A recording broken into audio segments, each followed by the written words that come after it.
mark, get set. We're riding on the internet, cyberspace set free. Hello, virtual reality. Interactive appetite, searching for a website, a window to the world, got to get online. Take a spin, now you're in with the techno set. You're going surfing on the internet.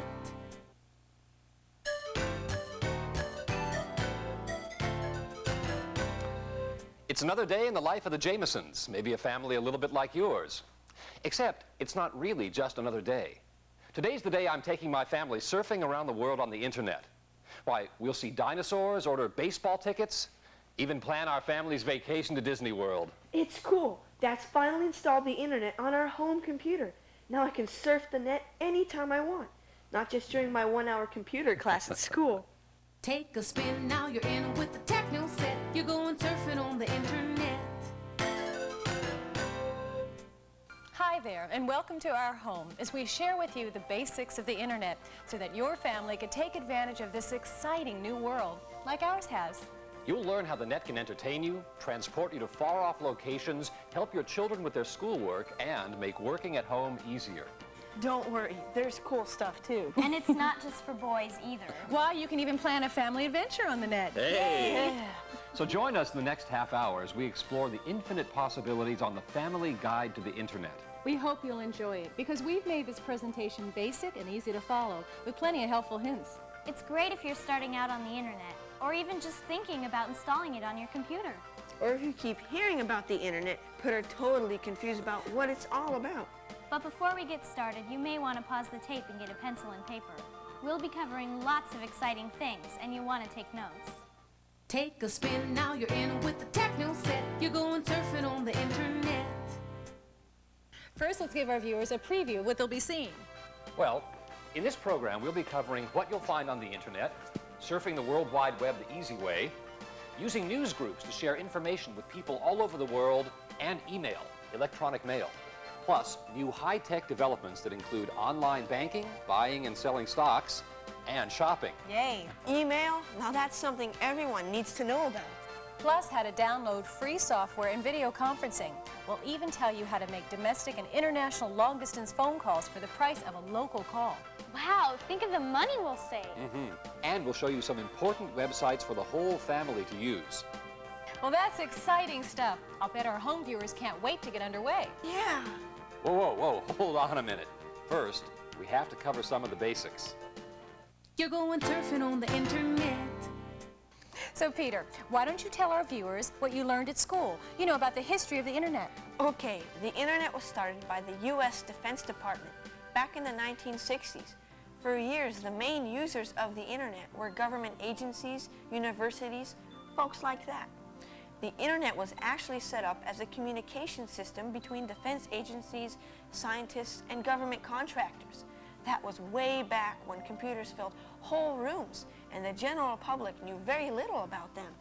Yeah, that's true. I still remember when they introduced those little punch cards to register for classes at college. Exactly, Dad. And way back in those days, the internet was designed as a non-centralized system for security reasons. And this decentralization is what gives the net its unique, democratic operating approach, even today. Then, as the public became more knowledgeable about the internet, the government relinquished its control and the internet became privatized. And that's where the excitement began, for all of us. Okay, so if no one owns the internet, who runs it? Well, it's a lot of people, really. Private businesses, universities, and others have banded together to make it accessible to everyone. You might say it's the ultimate democratic system. It's supported by thousands of computers and millions of users all over the world. So how does it all work? That's a hard one, Dad. You'd better take it. Okay, son. Without getting too technical, the internet operates through a series of what are called protocols or languages that computers use to talk with each other. The protocol used is called TCP/IP, with Unix as the programming language. Dad, I'm still confused. Well, honey, TCP is the name of a language, like the language we speak is English. And Unix is the programming language, like the alphabet makes up words in English. Now I get it. Thank goodness you don't need to know all of this techno-speak to get on the internet. It's all been done for you through a new series of user-friendly programs. Phew.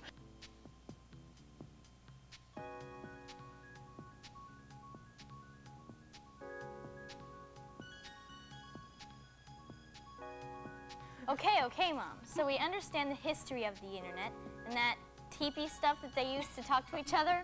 Let's tell them about the fun stuff.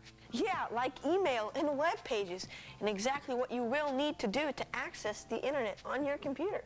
Take a spin, now you're in with the techno set. You're going surfing on the internet. Okay, let's start at the beginning. To access the internet, you'll need a computer. Our family bought a computer, but that doesn't mean that you need to own one. You're right. You can jump on the net from a variety of locations, like libraries, universities, a computer at work, even TV at home via the new web TV system. Just look and you can probably find a resource nearby. But if you're planning to install the net on your own computer, there are certain basics that you'll need. The most important is that you need to have 8 megs of RAM memory as an absolute minimum. 16 megs or more are preferred because the system will run faster. RAM memory is like your computer's brain. It needs to be big enough to handle all of the information you can access through the internet. And you need a modem to transfer that data from the information provider. The modem links you to the outside world through your telephone line. It's really useful to have a 28.8 modem or faster, particularly if you'll be transferring graphic files. Otherwise, you'll find yourself doing the old hurry up and wait while the files are being transferred. You're going surfing on the internet. So, what's next for our viewers? I mean, after they've gone to the computer store to get the right equipment. Now you'll need to install the software and connect up your modem. Depending on the internet vendor you've selected, you'll have a different set of steps to go through to finally get the program installed. Today they've automated the installation process, but it can still take some patience. So, first off, you need to get an Internet Service Provider, or ISP. An internet service provider? What's that? That's the company that connects you to the internet through special super high-speed lines. And there are a couple of ways to choose a service that connects you to the internet. That's right. There are online service companies and there are ISPs that provide direct service to the internet. So what's the difference between them? Well, online service companies provide content of their own, and they give you more help in navigating around the net. Direct internet service providers, or ISPs, are for those who prefer to do things on their own. They link you directly to the internet, but navigating around can be a little bit more experimental. So America Online and CompuServe are online companies, and the AT&T, MCI, and Netcom services would be ISPs, right? Right, so let's review. There are 2 ways to get on the internet, either through online service companies or internet service providers, ISPs. Very good. You know, but either way, you'll still need to install your internet software. And which installation approach you use will depend on whether you're using an online service company or a direct ISP. If you're using an online service company, you'll be provided an installation disk to get you online. And the discs are free. You just call them to get yours. The disk will lead you through a series of screens for the installation of the software. You might also need to make some refinements in your modem settings. They'll give you on-screen commands that will ask you to type in your name, address, and credit card information so you can be billed your monthly service charges.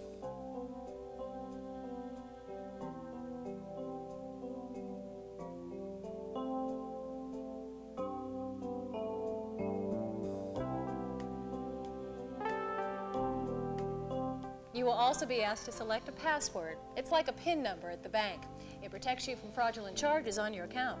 With the newer systems, you'll find that a lot of the process has been simplified for you, but you may need to consult the installation booklet or technical assistance if you have problems. And a final word of caution, make sure your internet service provider provides a local phone number.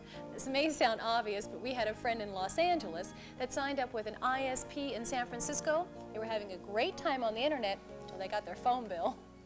You're going surfing on the internet. On the other hand, setting up your system for a direct internet service provider is more complex, and installing the internet with an ISP can sometimes take almost an hour. So you'll want to get a book on manually installing dial-up networking if you need this information. That is, unless your internet service provider has developed an automated installation for their service, which more and more of them have. If this is the case, you simply follow the instructions that you receive with the program to set it up.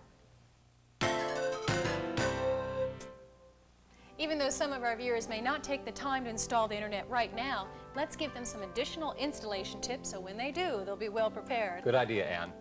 First, be sure to set aside enough time for the installation process, and you might recruit a computer-savvy friend or relative to help. Then you'll want to start with the obvious basics. Make sure your computer system itself is up to the task. If you've been having other problems, get those fixed first. That's true. So then what? Back up your data on a tape so that if you have any problems, you're safe.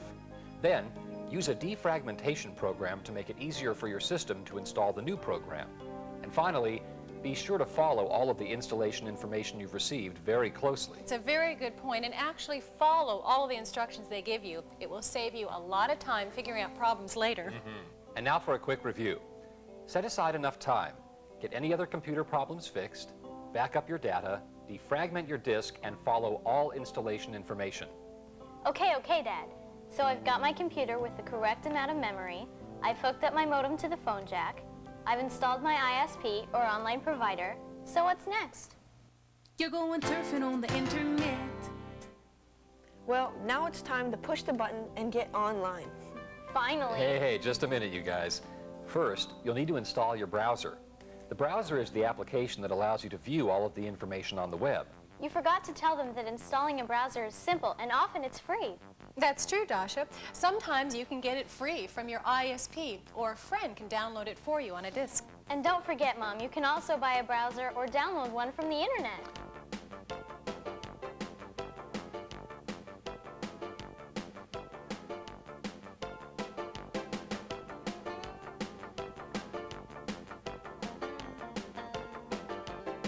You guys are jumping way ahead of yourselves. First, Peter, you might want to explain what it means to download. That's simple. It means to transfer a file of information from a main computer or server to your computer. And it's easy to do, too. Even I know how. You simply highlight the link for the information you want, then save it on your disk to install or use later. You can download games or anything. And the browser's built-in helper applications allow you to view or play some files right away.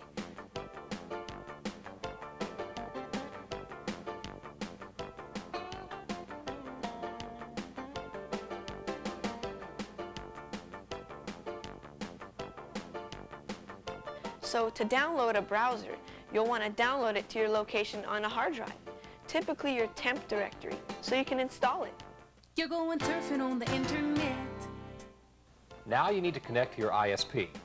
You click on the icon and then choose Connect. You can hear it dialing. Sounds weird, huh? Now it's verifying our secret password. And now we're online, finally. So Peter, minimize that window so we can get it out of our way. Now that we're online, we need to learn about search engines so that we can find the information we need. A search engine is an application that does exactly what its name says it will do. It searches for information on the net. And you can easily access a search engine from your browser. There are hundreds of specialized search engines to choose from. However, the most popular ones automatically appear after you select Search the Net from your browser menu. Then you choose the search engine, like Yahoo or AltaVista, and the words for your topic you want to search for, so that the search engine can search the net for the websites containing information on that topic. So let's say that I wanted to get information about surfing in Hawaii. I just type in Hawaii and surfing, and cowabunga, up comes a list of all sorts of places that contain information I want. And guess what I'm doing when I'm going through all this information? I know, you're surfing the net. Oh, so that's what surfing the net means. Now let's take a look at how to open web pages directly. That is, if we already know their addresses.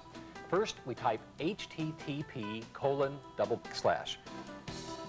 Then you usually type in www. That stands for World Wide Web. And then put in the address you're looking for. For example, in this case, we'll type in Netscape, and then finally .com, which designates that the address is a commercial organization. Once we get to the Netscape site, there's a lot of useful information there, like the What's New and What's Cool listings that show us the newest sites on the net. And your friends may tell you about particular websites as you become more internet savvy. You'll notice web addresses everywhere. Television, magazines, newspapers. Oh, it appears we have a few possibilities here. Okay, now let's use a search engine to get on a real net project. Okay, let's say Peter needs some help with his homework. How about that report you're supposed to do on the history of the United Nations? Well, I can take it from here, Dad. First, I type in the search keywords, as they're called. Then I press the button. And whoosh, I've got tons of resources from all over the world.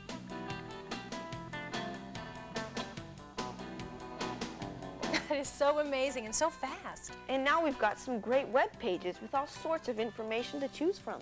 So you might select about the UN so that you could find out about its history, right? You're right, sis.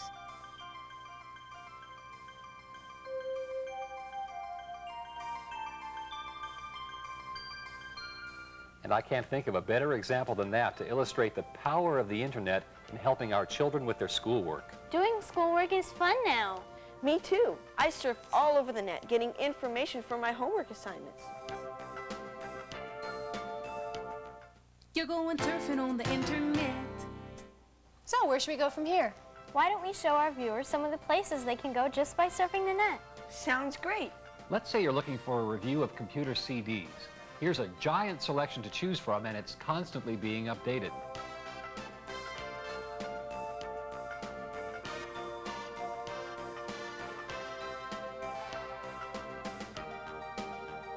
Or if you're feeling a little hungry, my flock, we can just check out the site for recipe ideas.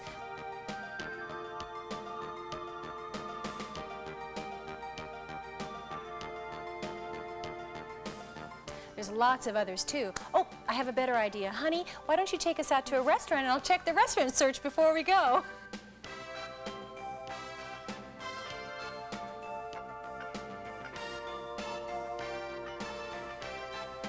Or how are your stocks doing right now?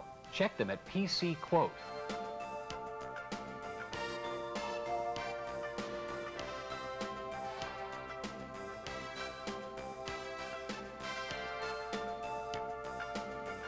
No stocks because you've got no job? Try searching America's Job Bank and other employment resources.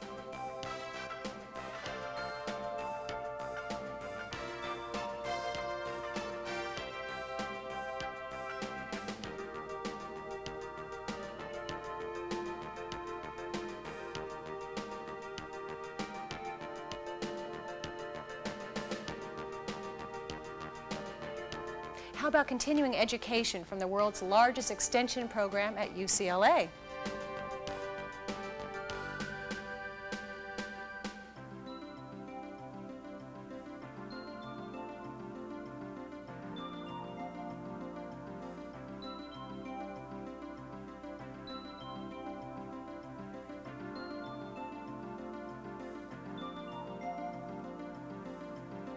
Need a package shipped in a hurry? FedEx is there to help.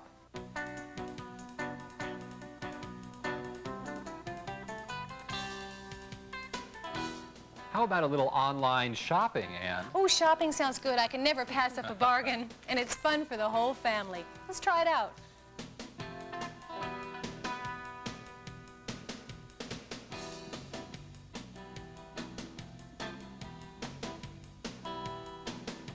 Do you have teenage gamers in the family like we do? You'll be interested to know about these.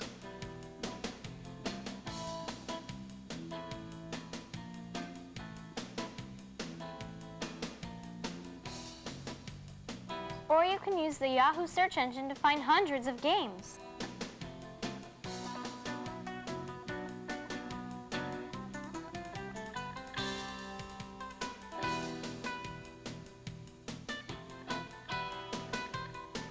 And there are lots of other cool resources for kids on the net.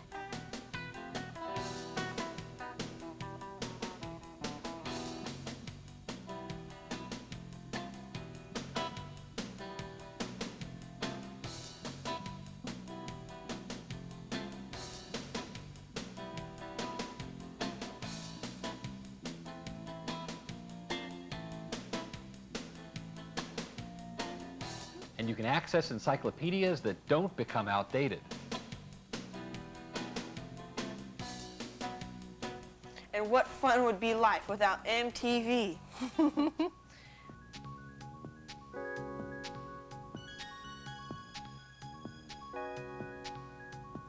CNET is one of the most popular sites on the web and always has the latest in computer happenings, along with information on the CNET television show.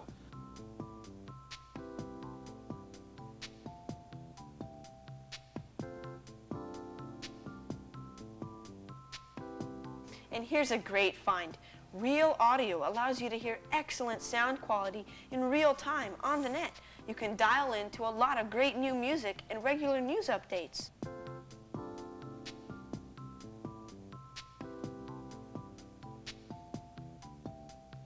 Hey, Peter, what's new in the news? The internet has news lines for all of the popular news resources. You can get up-to-the-minute information from the Los Angeles Times, CNN, the New York Times, and the Wall Street Journal. Wow!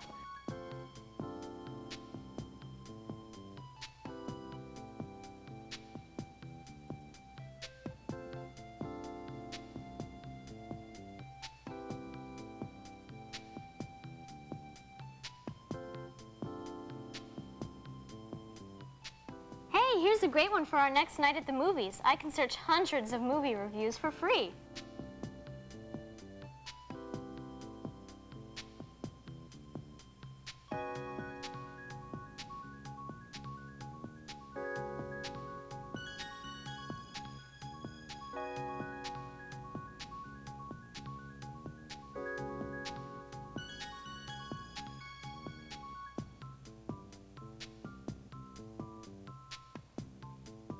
And how about viewing the online editions of magazines? Yeah.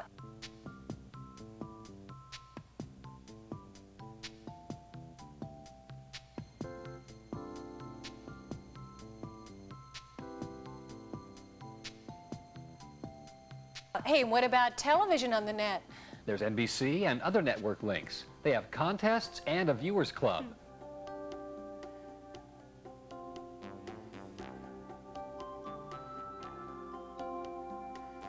Being a certified sports nut, a few of my other favorites are here too. Dad and I can get current stats and scores, all the important sports news.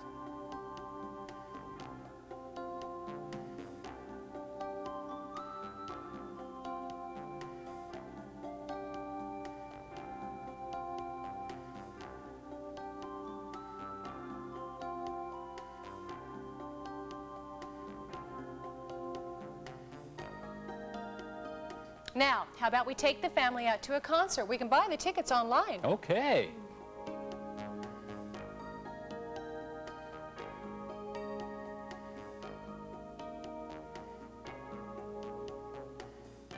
And if you're interested in politics, you and your children can learn the history of the presidency and the White House. You can even write the prez directly. There's even a special White House tour for kids. You can learn about the legislative process and how to contact your legislators.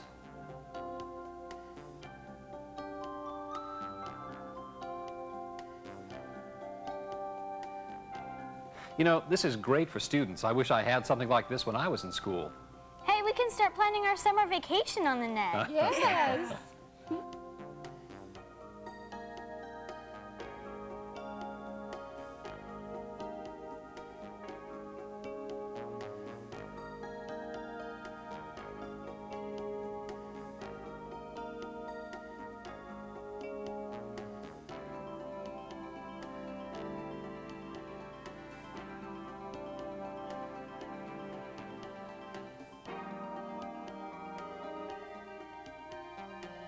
Wow, what a blast. The internet has everything. There's so much to learn.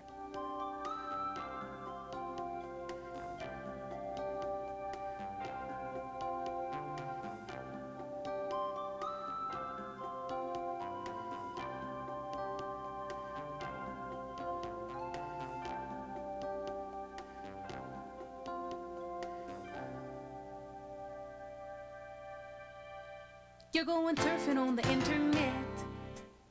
Okay, Peter, let's say our viewers want to stay in touch with email. You know, email is still the #1 use of the internet, Mom. But first we'll have to make sure the basics are set up. You can download an email program from an FTP site or set up the email program provided with your online software. It's really easy to use. Once installed, you follow some of the same steps used to get on the internet. First, we're going to need to connect to our ISP. Remember that one? Our internet service provider.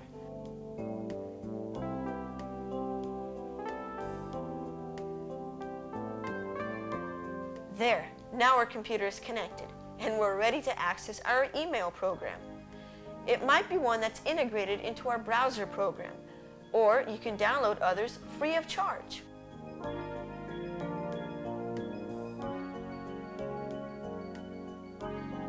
Email is a great way to stay in touch with business clients, friends, and family. Look, here's an invitation from your cousin Marie about the surprise party for Aunt Dottie's 60th birthday. Oh, yeah. Why don't you RSVP that one right now? Yeah, Peter, tell her we'd love to come. Is there anything we can do? Love and kisses, Rich, Ann, and the kids. Okay.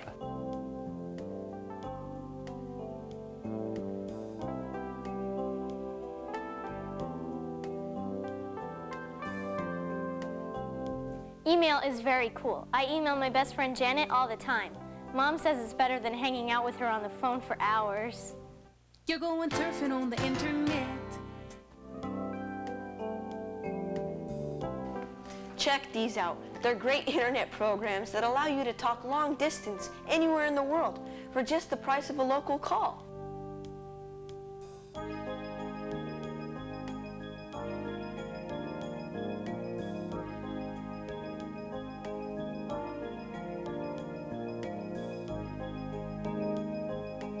One of the most popular is called VocalTech, and there are similar products like Microsoft's NetMeeting too.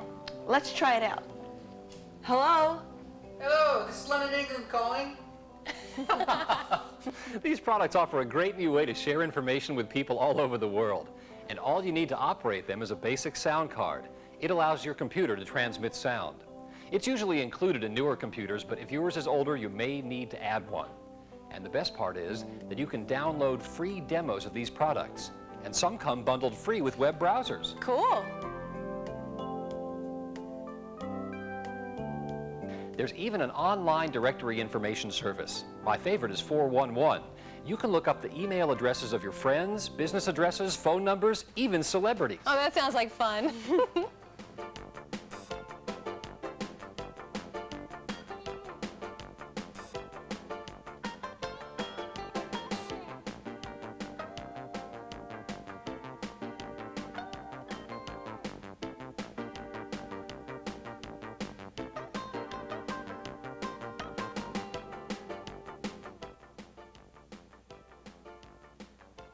Now what's this, Dad? Oh, this is a great application. This is what we've been hearing about for years.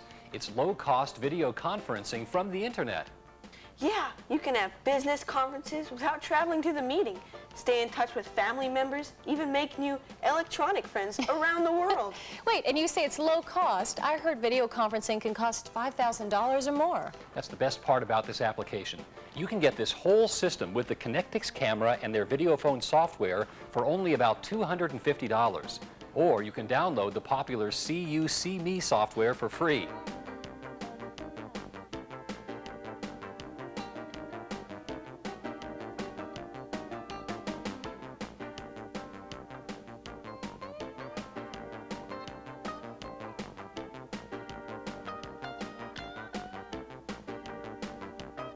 Wow, that's great. I can see myself now. I'll have my 15 minutes of fame online. Oh, geez, honey, you deserve at least 30. Oh. You're going surfing on the internet. Want to try at-home banking from your computer? Most major banks have a home page.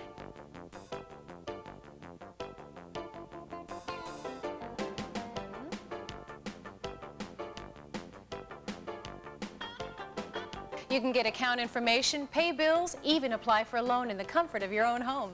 That's what I like, easy money. Well, it certainly makes handling your money easier, son. That's the trend, you know. The internet has moved from information to interaction. I like that, information interaction. I have to write that one down.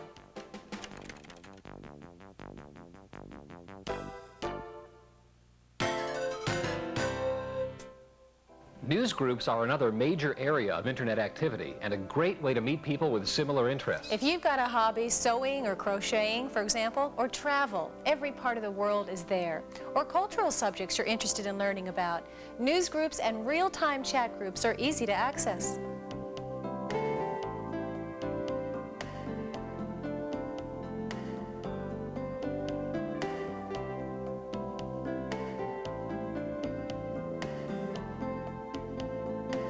You're going surfing on the internet. Now, we all want the Jamesons to be good netizens, don't we? We sure do. Okay. So let's make sure that our viewers are all aware of some netiquette. You recall Emily Post, don't you? Don't slurp your soup, please and thank you, that sort of thing. Are you kidding? I've got Mrs. Nash in school this year. Well, netiquette is a little bit like that, except it applies to our online manners. So we shouldn't spam anyone. That's sending junk email to lots of people you don't know, right? Right. Hey, you're a quick learner. Otherwise, maybe you'll get flamed. That's when you get nasty mail from others, sometimes anonymous users. And one way to get flamed for sure is to ask a lot of newbie questions without first getting the facts. That's right. Rich, you sound more and more like Joe Friday. Are you becoming a detective? Well, all internet users need to be detectives of sorts to seek out the answers to their questions. And facts, or listings of frequently asked questions, are the right place to look for the information you need. In fact, there are several specific fact news group lists just for new users. Check them out. Here's another hint. Don't type in all caps, you look like you're shouting. And since we're talking about do's and don'ts, let's put in a word here about keeping the net safe for your children. You're going surfing on the internet. I'm especially concerned about some of the sites we hear about in the news, Rich. As well we should be, Anne. There are now several software packages that help parents by restricting the internet news groups and websites that your children are exposed to. It's a little like the V-chip they're putting into TVs. But nothing's perfect, so the best way to avoid problems is to go online with your children yourself, like we do, and monitor just what they're doing.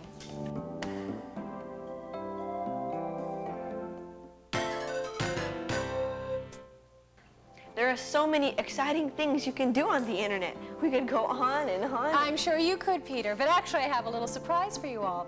We're going to Disney World on our family vacation, and I planned it all on the internet. All right. All right. In the meantime, we hope you've learned a lot today. Surf's up. See you on the net. Yeah, if I could ever get any time on our computer. Maybe we need 2 computers. Good idea! On your mark, get set. We're riding on the internet, cyberspace set free. Hello, virtual reality. Interactive appetite, searching for a website, a window to the world, got to get online. Take a spin, now you're in with the techno set. You're going surfing on the internet.